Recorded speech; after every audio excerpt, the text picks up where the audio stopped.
সরকার বিশেষ করে আওয়ামী লীগ তারা তো নিজেরা দাবি করে যে তারা ধর্মীয় সংখ্যালঘুদের প্রতি খুবই সহানুভূতিশীল।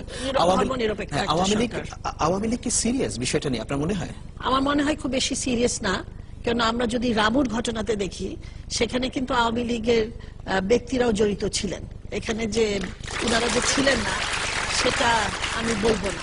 তো এখানে আমি কোন দলের কথা বলছি না, যে সরকারে আছে আমি বলবো যে প্রত্যেকটা রাজনৈতিক দল তারা কিন্তু সাম্প্রদায়িকতাটাকে ব্যবহার করছে, সেই বিষয়টাকে দুর্বলতার বিষয়টাকে ব্যবহার করে তারা তাদের নিজেদের ফায়দা লুটছে, কিন্তু সাধারণ মানুষের কথা চিন্তা করছে না। ধন্যবাদ আপনাকে।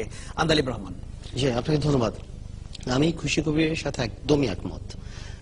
এটা পলিটিশিয়ানরা যখন পলিটিক্স করেন তারা বেশি ইন্টারেস্টেড থাকেন যে পাবলিক ইস্যু কোনটাকে বেশি করা যায়। প্রথম থেকে আপনি দেখবেন, দেখুন হোম মিনিস্টার পাবনায়, হোম মিনিস্টারের পিছিয়ে যে ভদ্রলোককে দেখা গেল যে একজন হিন্দু সম্প্রদায়ের বাড়ি পোড়ানোর জন্য, সেটাতে কিন্তু খুব একটা ইন্টারেস্টেড হলো না। ওখানে যদি আমার ছবি থাকতো তাহলে দেখতেন ফলাও করে জিনিসটা আসছে। এটা মানে আমি শুধুমাত্র সরকার বা বিরোধীদের কথা বলছি না, এটা একটা ক্যারেক্টারিস্টিক্স হয়ে গিয়েছে যে যেটা পাবলিক ইস্যু, যেটা মানে হিন্দু সম্প্রদায় বা মাইনরিটির উপরে অ্যাটাক করা হয়েছে, এটা অনেক বেশি ইম্পর্টেন্ট রাদার দেন ওটা বিচার করা। বিচার করে গেল তো শেষ হয়ে গেল। আমি শেষ করি আপনাকে, বিচার তো শেষ হয়। শুধু এই ক্ষেত্রে না, পলিটিক্যালি ইম্পর্টেন্ট বা আওয়ামী লীগের নিজেরও যদি আপনি দেখেন, মানে আমি শুধু উদাহরণ দিচ্ছি আওয়ামী লীগ, তো অফকোর্স বিএনপির খুঁজলেও পাওয়া যাবে। আওয়ামী লীগ আপনি দেখেন আহসানুল্লাহ মাস্টার মারা গিয়েছে, দ্যাট ইজ ইম্পর্টেন্ট, কিন্তু ওই বিচার কিন্তু হয়নি। কিবরিয়া সাহেব মারা গিয়েছে, দ্যাট ইজ ইম্পর্টেন্ট, যে আমাদের সময় কিবরিয়া সাহেব মারা গিয়েছে, কিন্তু ওই বিচার কিন্তু আপনারা দেখেনি। কিছু কিছু ক্ষেত্রে এখন নির্বাচনটা শেষ হয়ে গেল 5 তারিখ, এখন কোনো মতে যদি এই ইস্যুটা পরিবর্তন করা যায়, এবং this is a very sensitive issue, এবং সেখানে যদি সেটাকে দিয়ে একটা আগ্রহ করা যায়, সেটা অনেক বেশি সরকার দলের জন্য। এখানে একটি বিষয় আপনিও লক্ষ্য করেছেন যে অনেকেই বলছেন মূলত যে ঘটনাগুলো ঘটছে দেশের বিভিন্ন জায়গায়, আপনি আওয়ামী লীগের লোকরা জড়িত যে কয়েকটা উদাহরণ দিলেন, তার বাইরে মোটা দাগে এটার জন্য দায়ী করা হচ্ছে জামায়াতে ইসলামী এবং বিএনপিকে, এবং আপনি সেই রাজনৈতিক জোটের একটা অংশ। আপনার কি মনে হয়? আমি আপনাকে বলছি, ব্যাপারটা কি, খারাপ মানুষ কোনো দলের না, খারাপ মানুষ প্রত্যেক জায়গাতেই আছে।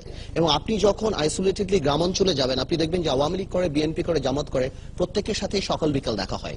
খারাপ বা এই ধরনের মানুষ যাদের মেন্টালিটি থাকে, তাদের মধ্যে একটা ইন্টারনাল একটা মাসতুতো ভাই থাকে, এবং যখন এই ধরনের একটা সিচুয়েশন হয়, যখন একটা কুলিং অফ, একটা গ্যাপ থাকে সরকার পরিবর্তন বা ভোটের পর, সেই সময় তারা এই প্রতিশোধটা নেয়। এবং বিভিন্ন, কারণ আমি ভোলার, আমি জানি এই ভোলাতে 2001 কিন্তু অনেক এই ধরনের ঘটনা ঘটেছে, এবং এখনো কিন্তু খুব ভালনারেবল। সেই ক্ষেত্রে আপনি রামুতে যেটা দেখলেন, বিএনপি, জামাত, আওয়ামী লীগ সবাই একসাথেই কিন্তু এই কাজটা করলো। এবং যেটা যশোরে হলো, সেখানেও বলা হচ্ছে ওয়াহাব মিয়া নাকি আওয়ামী লীগের একজন, সে এবং সবাই।